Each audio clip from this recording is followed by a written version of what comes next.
Boa noite, igreja. Mais uma vez, como sempre, gostaria de agradecer essa oportunidade, que é sempre maravilhosa, de compartilhar com os irmãos um pouco da palavra de Deus e aquilo que Deus também, obviamente, falou ao meu coração. Eu queria, introdutoriamente, fazer uma reflexão com os irmãos, porque o tema desse mês de fevereiro é despertar.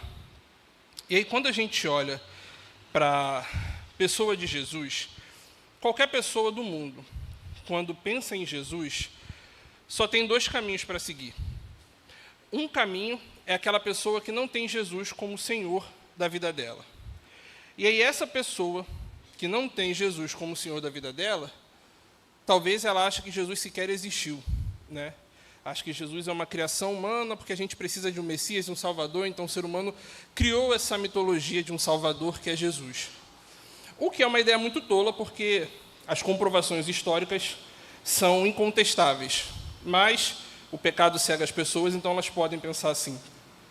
Ou talvez tenha pessoas que até creem que Jesus existiu, só que ele é apenas uma figura histórica, né? Ele não é quem ele diz que ele era. Logo, ou Jesus é louco, ou Jesus é mentiroso. Né? Louco porque era um homem normal, que se dizia ser Deus, ou ele era um mentiroso porque ele era um homem que fingiu ser Deus. Por outro lado, tem pessoas que creem que Jesus é o Senhor da vida delas. E qual é a ideia dessa reflexão que eu quero fazer com os irmãos? Não existe meio termo. Não existe um meio cristão. Não existe uma pessoa que está com o pé na igreja e com o pé no mundo. Ou você crê, ou você não crê em Jesus, não crê que ele é quem ele diz que é, ou você crê que Jesus é o próprio Deus encarnado, é o Verbo que se fez carne, é o nosso Salvador, aquele que na cruz do Calvário segurou todo o peso do pecado por nossa causa. Só que tem muitas pessoas que dizem crer que esse Jesus é o Senhor das suas vidas, é o Senhor das suas vidas. Só que elas estão dormindo espiritualmente, porque elas não vivem de acordo com o senhorio de Cristo. Irmãos, ou Cristo é real ou Cristo não é. Se você crê que Cristo é real, não tem como isso não fazer uma diferença absurda na sua vida. E é sobre isso que eu queria falar com os irmãos hoje, para que a gente possa despertar para o verdadeiro Senhor das nossas vidas. E por isso eu convido os irmãos a abrirem as suas Bíblias no livro de Romanos, na carta de Paulo aos Romanos, capítulo 12. A gente vai ler o verso 1 e o verso 2. Romanos, capítulo 12, verso 1 e 2.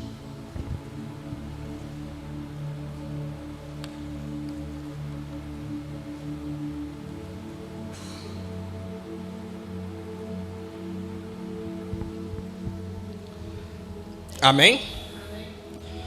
Diz assim: portanto, irmãos, pelas misericórdias de Deus, peço que ofereçam o seu corpo como sacrifício vivo, santo e agradável a Deus.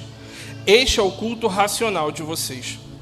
E não vivam conforme os padrões deste mundo, mas deixem que Deus os transforme pela renovação da mente, para que possam experimentar qual é a boa, agradável e perfeita vontade de Deus. Falemos com Deus, irmãos. Maravilhoso Deus, Pai amado e querido, louvado e engrandecido seja o teu santo e maravilhoso nome, Deus. Pai, eu peço nesse momento, ó Deus, que o teu Espírito Santo continue se manifestando neste lugar, ó Deus, que possa estar abrindo os nossos corações, Pai, para que a tua palavra fale conosco, ó Deus, que essa palavra ela não seja para o mero entendimento, ó Deus, mas que ela gere transformações reais nas nossas vidas. Peço, ó Deus, que o Senhor me use como condutor da tua palavra, ó Deus, e que em nome de Jesus, só aquilo que provém de ti é o que seja falado aqui. E se eu falar qualquer coisa que venha do meu coração, para que os irmãos esqueçam assim que passarem pela porta, mas que aquilo que eu falar, que seja de fato baseado na tua palavra, que gere transformações nas nossas vidas. É como eu oro em nome de Jesus. Amém. Então, irmãos, se nós entendemos que Jesus, ele não é apenas uma figura histórica ou um ideal distante, mas sim o verdadeiro Senhor das nossas vidas. Então nossa fé não pode permanecer apenas no âmbito da palavra ou do sentimento. O chamado de hoje é para que essa verdade ela nos mova para uma ação concreta, que é um compromisso total com Deus. E esse texto de Paulo ele vai justamente trazer esse caminho prático para que a gente viva essa entrega. Porque ele vai mostrar que o compromisso com Deus não é resultado simplesmente daquilo que a gente faz, mas nasce no nosso ser, sendo um movimento que transforma o nosso coração, renova a nossa mente e faz com que a gente tenha uma vida de acordo com a vontade de Deus. Uma vida realmente transformada. Mas vamos para o texto, irmãos. Eu queria mostrar que nesse texto, o apóstolo Paulo ele fala muito sobre o compromisso com Deus. E eu quero dividir em 4 partes, e eu serei breve. Eu quero falar sobre a base do compromisso, o ato do compromisso, o meio do compromisso e o resultado do compromisso com Deus. A primeira parte, o verso 1, a parte A diz: portanto, irmãos, pelas misericórdias de Deus. O apóstolo Paulo aqui está rogando aos irmãos, falando que é pelas misericórdias de Deus. E a primeira frase desse verso, esse portanto, o apóstolo Paulo está justamente conectando com tudo aquilo que ele havia falado até ali. Isso é uma coisa interessante que os irmãos podem perceber nas cartas de Paulo. O apóstolo Paulo ele vem trazendo uma carga doutrinária, ensinando. Então, em determinado momento da carta, ele começa a trazer a vida prática de acordo com aquilo que ele falou. Em Romanos não é diferente. O apóstolo Paulo veio do capítulo 3, verso 21, até o capítulo 11, verso 36, trazendo diversas doutrinas, aprofundamento teológico, conhecimento sobre Deus, e aqui ele vai começar a falar sobre a vida prática, em cima e baseado em tudo aquilo que ele havia falado. E esse primeiro ponto que eu gostaria de ressaltar com os irmãos. Na vida cristã, existem 2 coisas que são conjuntas, que é como se fosse 2 asas de um avião, sem a qual se a gente tira uma, o avião não se sustenta. Que na teologia vai ser chamado de ortodoxia e ortopraxia. E o que significa isso? Ortodoxia é a verdade da palavra de Deus, é o ensino correto, é aquilo que é a verdade. E ortopraxia é a forma de viver correta. E por que as 2 coisas são importantes estarem em conjunto? Se eu souber da palavra de Deus, conhecer a palavra de Deus, só que eu não vivo isso, quer dizer que é um conhecimento vazio, não é um conhecimento real, porque o conhecimento de Deus vai gerar uma vida prática. Da mesma forma, se talvez eu tenha uma vida que eu quero ajudar as pessoas, eu quero fazer o máximo que eu possa, mas eu não tenho conhecimento do que Deus quer e da sua vontade, com certeza eu estou fazendo as coisas erradas. Estou priorizando o que é errado, estou fazendo para minha glória ao invés para a glória de Deus. Então é extremamente necessário que a gente una o conhecimento da palavra com a vida prática. Não dá para desassociar as 2 coisas. Não dá para levar em consideração frases do tipo: a teologia esfria o crente. A teologia apaga o fogo estranho. Porque quanto mais conhecemos a Deus, mais podemos fazer Deus conhecido. Como é que a gente vai ter uma vida que a gente diz que é de acordo com a vontade de Deus, se a gente não lê a palavra de Deus e não conhece a palavra de Deus, não conhece a vontade de Deus? Então a gente precisa sempre unir as 2 coisas. A gente vê isso muito claro nas cartas de Paulo. Ele sempre une essas 2 coisas. Ele traz a carga doutrinária, o ensino, e depois ele vem aplicando isso à vida prática. E como eu disse, essa primeira parte é a base do compromisso, porque o apóstolo Paulo ele vai ligar com tudo aquilo e ele vai rogar aos irmãos com base em uma coisa. Ele vai dizer: portanto, irmãos, pelas misericórdias de Deus. E o que o apóstolo Paulo veio tratando nos capítulos anteriores a esse? Ele falou sobre a justificação, sobre a santificação e sobre a glorificação. E por que isso é importante? Porque com isso, o apóstolo Paulo está lembrando a gente que tudo que a gente faz começa com uma resposta às misericórdias de Deus. As coisas que a gente faz não simplesmente vêm do nosso coração, porque o nosso coração é mau e caído. Tudo que a gente faz é em resposta ao que Cristo fez por nós. Ou seja, Cristo morreu por nós, agora, portanto, devemos viver para Cristo. Isso é tão importante que a gente vai ver que um fazer por fazer, sem ser essa resposta do próprio Cristo, é um fazer vazio. Eu queria comparar duas figuras com os irmãos. Pensem naquele homem da parábola do fariseu e do publicano. A gente vê que o fariseu ali, naquela oração que ele está fazendo a Deus, ele deixa muito claro que as coisas que ele está fazendo vai além do que a tradição da época pedia. Ou seja, ele estava fazendo mais para Deus. Obrigado, irmão. Mas por que Jesus, quando ele fala dessa parábola, ele faz uma crítica ao fariseu? Porque o fariseu estava fazendo as coisas a mais para a glória própria, para ele se sentir mais merecedor, para ele se sentir o cara. Agora, vamos fazer um contraste com a mulher que lá em Lucas, quando ela é perdoada por Jesus, ela vem e começa a enxugar os pés de Jesus com o próprio cabelo.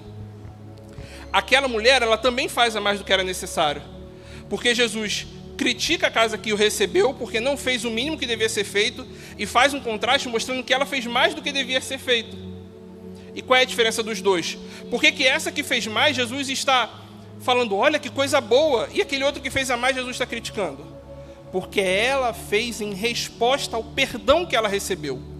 O mover da vida dela era em resposta ao que Cristo fez por ela. E não era algo que ela fez só para se sentir merecedora, só para se sentir que ela podia fazer, mas era em resposta, em gratidão ao que Cristo havia feito na vida dela. E assim é as nossas vidas. A gente segue a palavra de Deus, com o auxílio do Espírito Santo, em gratidão ao que Cristo fez por nós, porque na cruz do Calvário, sem precisar, Ele verteu o sangue dele a nosso favor. Ele verteu o sangue dele, Ele levou sobre si os nossos pecados. Então a nossa vida é uma resposta a isso. A forma que a gente vive precisa ser uma resposta àquilo que Jesus Cristo fez na cruz do Calvário por nós.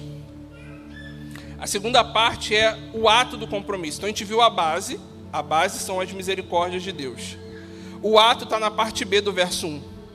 Ofereçam o seu corpo como sacrifício vivo, santo e agradável a Deus. Este é o culto racional de vocês. Irmãos, eu queria falar de 3 palavras desse versículo.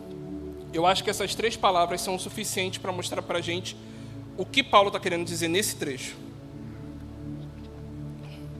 A primeira palavra é oferecer, ou alguns irmãos podem ver que está apresentar na Bíblia de vocês. Essa palavra não está se referindo a uma ação isolada. No Antigo Testamento a gente sabe que o sacrifício era pontual, oferecido. Essa palavra aqui não está falando da mesma forma que era no Antigo Testamento. Essa palavra significa uma ação contínua, uma ocorrência diária. Dia após dia, precisamos nos oferecer e se apresentar ao Senhor. A outra palavra é corpo. Corpo aqui é uma palavra que ela abrange o ser humano como um todo, de forma integral. Ou seja, Paulo não está falando de partes do ser humano, partes da nossa vida dedicada a Deus. Ele está falando da nossa vida de forma integral, absoluta, completa em sacrifício a Deus. Não, como eu disse no começo, não tem um meio cristão, não tem partes da nossa vida que a gente vive como cristão e parte da nossa vida que a gente vive de forma mundana. Não faz sentido um cristão estar domingo na igreja, louvando e engrandecendo o santo nome do Senhor, e na segunda ser uma pessoa normal, que sequer é reconhecida como um cristão, que age de forma completamente camuflada, que parece uma pessoa mundana que não conhece a Cristo. Não existe isso, não tem como. A gente não tem como ser fragmentado. A gente é completamente, absolutamente, devemos sacrificar a Cristo, de forma integral. E a terceira palavra é vivo. Essa palavra, obviamente, ela faz um contraste com o Antigo Testamento, onde o sacrifício era entregue morto, ele era sacrificado, era morto. Mas o contraste maior que o apóstolo Paulo está fazendo não é o vivo de estar vivo fisicamente só. Ele está falando de estar vivo espiritualmente. Ele está falando daqueles onde Jesus é o Senhor da sua vida. Eu queria comprovar para os irmãos isso em 2 outros textos. Efésios capítulo 2, verso 1. Efésios capítulo 2, o verso 1, vai dizer assim: Ele lhes deu vida quando vocês estavam mortos em suas transgressões e pecados. Ou seja, nós estávamos mortos e nós fomos vivificados. Romanos, capítulo 6, verso 13. Também não ofereçam os membros do corpo ao pecado, como instrumentos de justiça, mas como pessoas que passaram da morte para a vida. Ofereçam a si mesmos a Deus e ofereçam seus membros a Deus como instrumentos de justiça. Ou seja, quando ele diz aqui vivo, ele está falando daqueles que foram vivificados em Cristo. Aqueles que são nova criatura. Aqueles que não têm mais um coração de pedra, mas um coração de carne.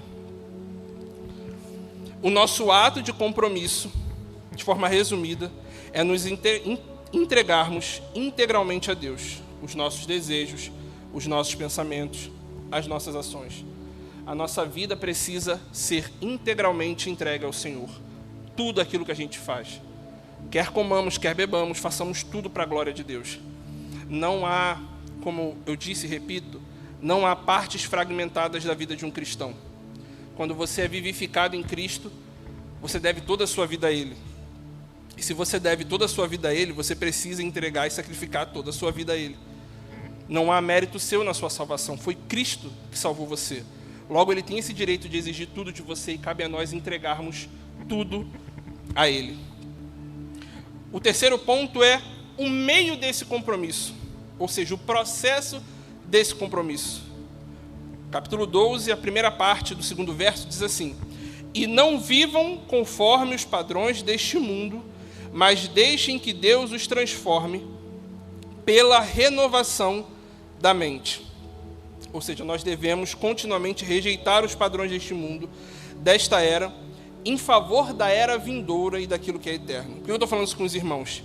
Esse trecho desse verso que diz deste mundo, tem versão que diz desta era, o apóstolo Paulo aqui ele não está se referindo a simplesmente um padrão da era contemporânea ali, do momento que a gente está vivendo. Quando o apóstolo Paulo diz para rejeitarmos os padrões deste mundo, ele está se referindo aos valores e padrões morais que caracterizam a humanidade caída. E tudo isso, aquilo que provém do humano, do ser humano caído, faz uma oposição aos padrões eternos de Deus. Então, o que o apóstolo Paulo está falando é que a gente deve rejeitar tudo aquilo que vem do passageiro, tudo aquilo que é efêmero. Mas que a gente deve se agarrar a tudo aquilo que pertence à era vindoura, a tudo aquilo que pertence ao eterno, a tudo aquilo que é eterno, a tudo aquilo que provém de Deus. E como é que a gente é transformado constantemente pela renovação da nossa mente? Saturando a nossa vida com a verdade das Escrituras. Eu queria ler com os irmãos Filipenses capítulo 4, verso 8 e verso 9. Filipenses capítulo 4, verso 8 e verso 9. Finalmente, irmãos, tudo que é verdadeiro, tudo que é justo, tudo que é respeitável, tudo que é justo, tudo que é puro, tudo que é amável, tudo que é de boa fama, se alguma virtude há e se algum louvor existe, seja isso o que ocupe o pensamento de vocês. Verso 9. O que também aprenderam, receberam e ouviram de mim, e o que viram em mim, isso ponham em prática, e o Deus da paz estará com vocês. Nós precisamos constantemente nos encher da palavra de Deus, compreendendo aquilo que Deus quer. O nosso compromisso de Deus ele é sustentado pela destruição dos valores do mundo e pela transformação contínua da nossa maneira de pensar, que precisa ser moldado pela palavra de Deus e pelo Espírito Santo. A gente não pode aceitar o que o mundo diz que é certo. Não é o mundo que dita os padrões que os cristãos vivem. É Deus. A gente precisa viver de acordo com a vontade de Deus. E eu sei, irmãos, que é difícil. É muito difícil. Tem muita coisa que a gente deixa se levar completamente pelo nosso coração. Deixa eu dar um exemplo, compartilhar com os irmãos. Defeito meu, por exemplo. Eu tenho um vício, conforme que eu venho tentando tirar, que é, estou no Instagram, estou passando, e aí vem aqueles vídeos de pessoas reagindo a assalto e, muitas vezes, matando o bandido. Eu admito para os irmãos, no meu coração pecaminoso, aquilo dá prazer. Saber que aquele cara mau está recebendo uma justiça ali. Só que como cristão isso não pode me dar prazer, isso não pode ser assim. Para o cristão, bandido bom não é bandido morto, bandido bom é bandido convertido. E eu sei que isso é difícil, quando a gente vê um mundo tão mal, eu sei que isso é difícil. Mas essa é a realidade de um cristão. Porque o que transforma, o que é um instrumento de transformação, muitas vezes é o amor. Então a gente não tem que lidar da forma que a gente quer, mas da forma que Deus quer, por mais difícil que seja. E aí esses dias eu fui tocado por uma história, eu estou lendo atualmente um livro chamado Os Miseráveis, de Victor Hugo. Eu não sei quem aqui conhece, mas o personagem dessa história é um homem chamado Jean Valjean. E ele foi um cara que foi preso, porque ele tinha 7 sobrinhos para sustentar, não tinha emprego, e ele foi preso, porque ele roubou um pão para sustentar, para dar de comer, porque ele não estava conseguindo. Só que ele foi pego e foi jogado nas galés, e lá ele teve que fazer um trabalho forçado, foi condenado a 5 anos. Só que conforme ele tentou de algumas vezes fugir de lá, a pena dele foi aumentando e ele ficou preso durante 19 anos lá. E qual foi o resultado disso? Ele saiu um homem extremamente cruel. Ele saiu um homem que o mal tinha dominado completamente ele. E a sociedade mesmo estava rejeitando ele. Ele vai para uma cidade chamada Digne e ele tenta uma estalagem para dormir e ninguém aceita ele, porque sabem que ele era um que eles chamam de forçado, que ele estava preso nas galés, então ninguém aceita ele. Nem uma casinha de cachorro que ele tentou dormir ele conseguiu, porque o cachorro na hora viu, entrou, botou ele para correr. E aí ele vai ficando cada vez mais raiva e ele vai até uma praça e deita no banco da praça. E aí uma senhora chega para ele e fala assim: por que você está dormindo aqui? Nenhuma estalagem tinha lugar para o senhor? Ele mente, diz que nenhuma tinha lugar, quando na verdade ele foi rejeitado. Ela falou: o senhor já tentou naquela casa ali? E ele aponta para uma casa que era a casa do bispo daquela cidade, bispo Miriel. E ele vai lá. E justamente por essa tensão de já ter sido rejeitado, assim que ele chega, ele bate na porta, a porta é aberta, ele já chega falando tudo. Que ele é um forçado, que estava preso, que a cidade rejeitou, que ele não tinha onde dormir. E o que o bispo fala para ele é: senta aí para comer.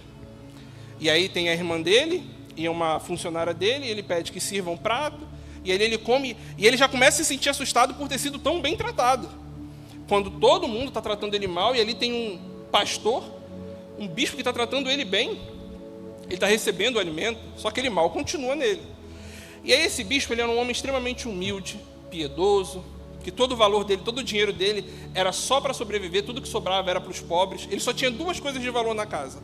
Eram os talheres, que eram de prata, e 2 castiçais de prata. É a única coisa que ele tinha. E Jean Valjean repara nos talheres. E aí ele recebe moradia para dormir. Quando é de madrugada, ele faz o quê? Ele rouba os talheres e foge da casa. Só que no percurso, no caminho indo embora, a polícia pega ele e leva ele de volta para a casa do padre para que ele entregue as coisas. Só que olha o que é interessante. Na hora que a polícia chega na porta, que o bispo Miriel abre a porta e vê ele e fala assim: Jean Valjean, você levou os talheres, mas você esqueceu os castiçais que eu te dei. E ele vai lá, pega os 2 castiçais de prata e entrega na mão de Jean Valjean. E aí Jean Valjean, a polícia obviamente não pode prender ele é liberado, ele vai embora.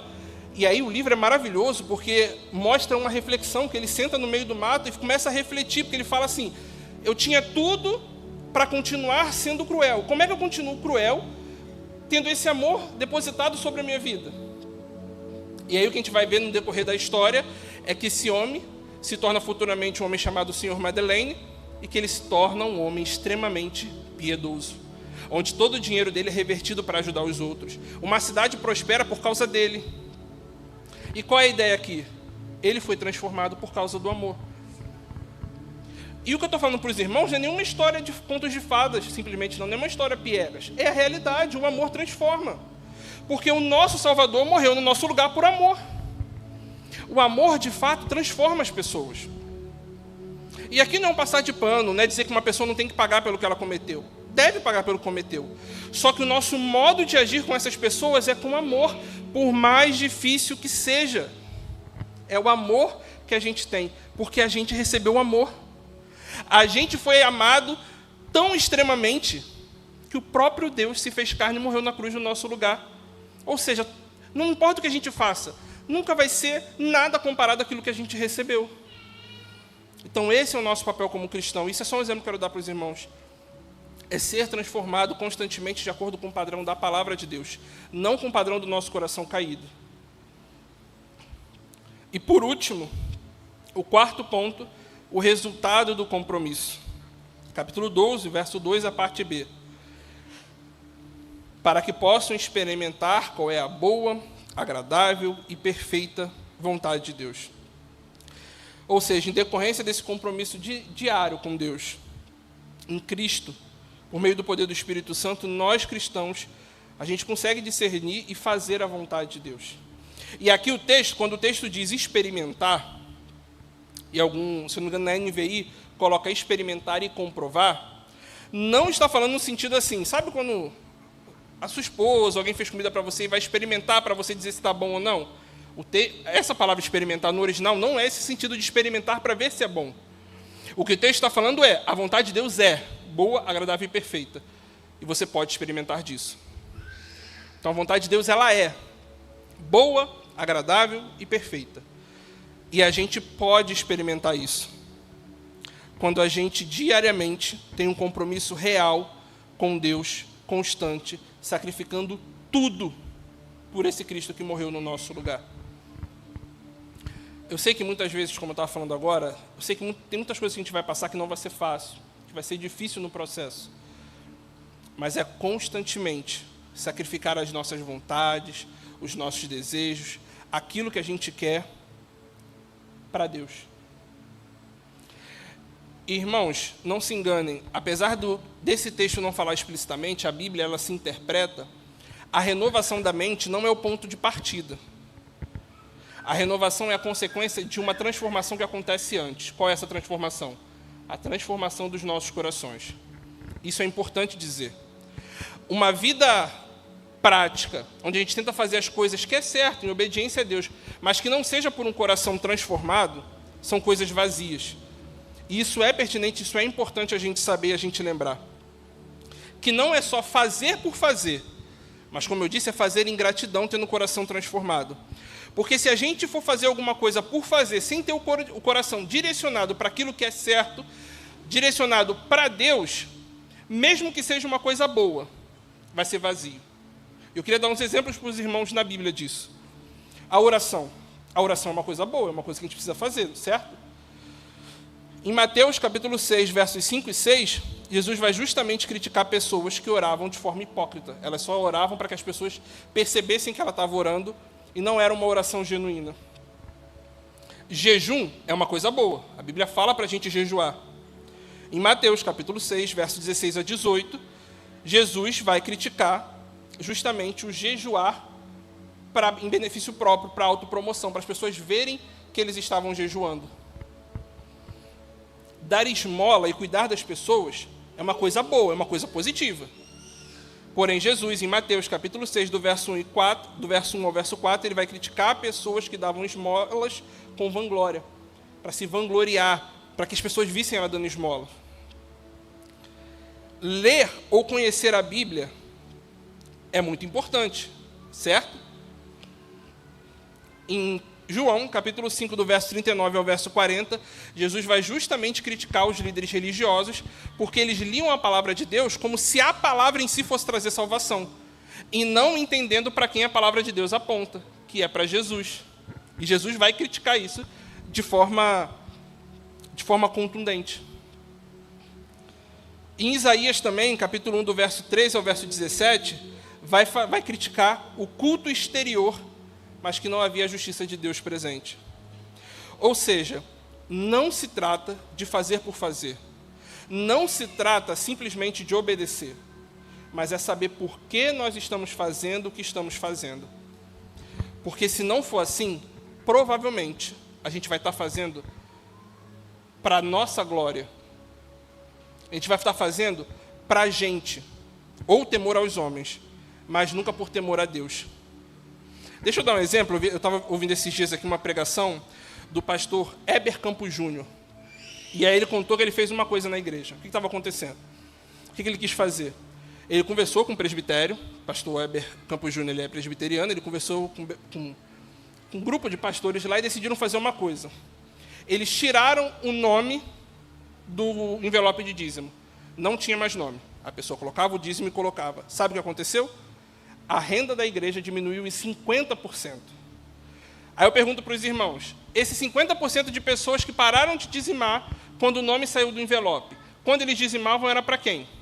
Era para Deus ou era para a igreja? Só para saberem que ele dizimava.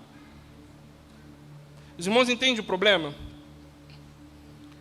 E assim funciona com diversas outras coisas.